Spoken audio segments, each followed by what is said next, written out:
This book is called The Biggest Snowman Ever by Stephen Kroll and illustrated by Jeni Bassett.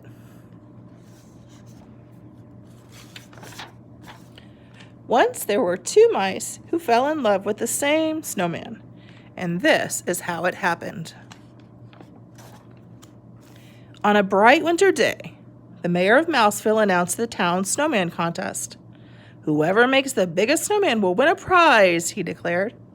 All the mice were excited. "The judging of the contest will take place in 2 weeks," said the mayor. "Good luck to all of you."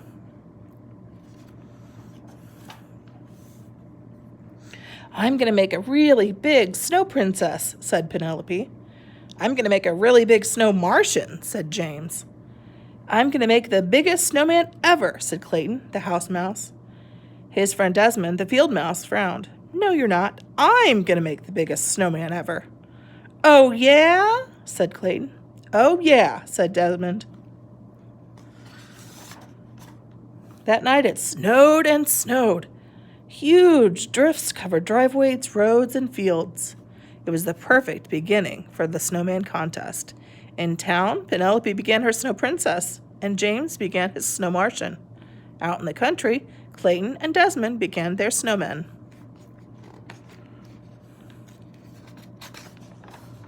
Clayton made a snowball and rolled it along the ground. The more he rolled it, the bigger it got. Before long, he had a large base for his snowman. Not far away, Desmond was doing the same thing.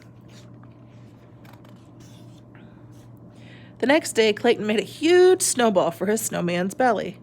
Not far away, Desmond did the same. That night, Clayton brought his dad out to see the snowman. Dad scratched his head. "I don't know, son. It's going to be big, but I'm not sure it will be the biggest." Clayton smiled up at him. "I'm just getting started," he said.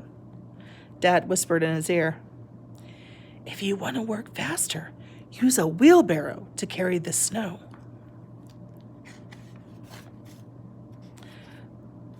The next day,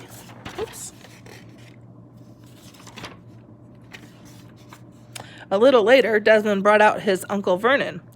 "I don't know," said Vernon. "It's going to be big, but will it be the biggest?" Desmond smiled. "I'm just getting started," he said. Vernon whispered in his ear, "If you want to work faster, use a wheelbarrow to carry the snow."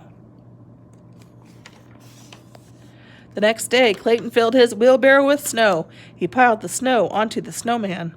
Then he rolled another snowball for the snowman's head.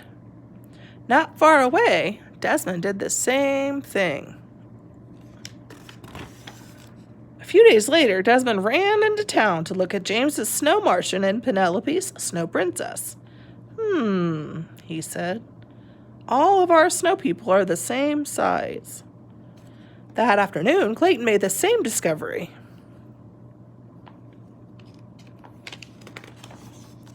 The next day, while working on his snowman, Clayton had an idea. He brushed off the snow off his gloves and walked toward Desmond. At the same moment, Desmond had an idea. He brushed the snow off his gloves and walked toward Clayton. They bumped into each other and fell down. "I have an idea," said Clayton. "I have an idea," said Desmond. "We should do this together," said Clayton. "No one said we couldn't," said Desmond.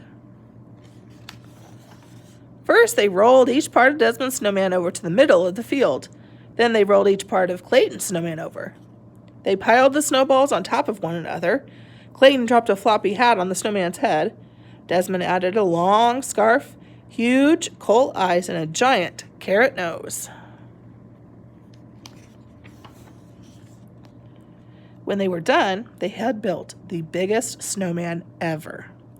The morning of the contest, field mice on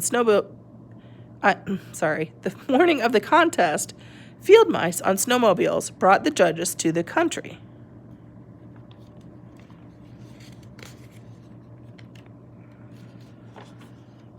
"You both win the prize," said the mayor, handing Clayton and Desmond a large wedge of Swiss cheese.